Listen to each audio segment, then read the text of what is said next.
this man suddenly awakens a strange ability. As long as he kisses a woman's hand, he becomes her personal slave. As his ability grows, he becomes more and more powerful, but the price must be paid by the woman. Perfume, shirts, stockings, and even intimate requests, all of these things make it hard to tell who is truly in control. Because of this ability, Yuki joins a female-only imitation squad. Although he's officially the lowest-ranking member, a mere errand boy, he becomes the squad's pet. After joining the imitation squad, Yuki meets his sister, who has been dead for many years. His sister has been living in Magic City in the form of a grotesque, monstrous human. After the events that transpired, her faction gained the protection of the imitation squad, and Izumo regularly sends supplies through her teleportation ability. His sister always thought Izumo was kind and friendly, but she didn't know that her brother had already been targeted.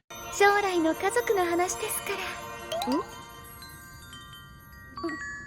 Recently, the Magic Defense Headquarters was about to hold a captain's meeting. Surprisingly, Yuki, a low-ranking member, was also invited by the general commander. Yuzin didn't understand the reason behind this but sternly warned Yuki never to make eye contact with Commander Ren. Before the meeting started, they encountered Captain Mira of the second squad. Mira appeared like a delinquent girl but was surprisingly meticulous in her actions. When she noticed Yuki's shoelaces were undone, she knelt down and tied them for him, reminding him that in Magic City, one must never slack off. In contrast, Captain Baru of the third squad was very introverted. She was terrified of Commander Ren because her squad's fighting power had always been the weakest. When they entered the meeting room, Yuki saw all the squad leaders, with Ren sitting in the prime position. Yuki couldn't help but steal a glance at her, and in that moment, he was completely stunned. His body hair stood on end. The first agenda of the meeting was personnel changes in the first squad. They had selected a 16-year-old high school student as the new squad leader. The former squad leader claimed that this was his protege, who had the ability to rise to the position of general commander. The second agenda item discussed the formidable enemy, the Snake Woman, who claimed to be the ballet god. She had crushed the entire third squad, and the grotesque monster had sent members of the 6th and 7th squads to the hospital. Currently, the strongest reggae had been eliminated by Izumo, but they were unaware that, before dying, the reggae had been secretly revived by the Snake Woman. It was now confirmed that the strength of the squad leaders could fully counter the previous defeat by the 8 Thunder Gods, as none of the squad leaders had fought at that time. As a result, Ren issued an order: if the 8 Thunder Gods reappeared, the squad leaders must be the ones to battle. For the weakest third squad leader, Baru, Ren decided to personally train her. Just then, an emergency situation arose. A group of grotesque monsters attacked the headquarters. Ren immediately ordered everyone to engage, but Yuzin didn't want to wait. She ordered Yuki to transform. However, within a short amount of time, the 4 squad leaders had already eliminated all the grotesque monsters on the perimeter. They mentioned that some of the grotesque monsters had self-destruct abilities and speculated that these special abilities were granted by the mastermind behind the scenes. Yuki was shocked that he had just completed his transformation, and yet the enemy outside had already been completely wiped out. At this moment, a reconnaissance specialist located the mastermind's position. Without hesitation, Ren decided to strike.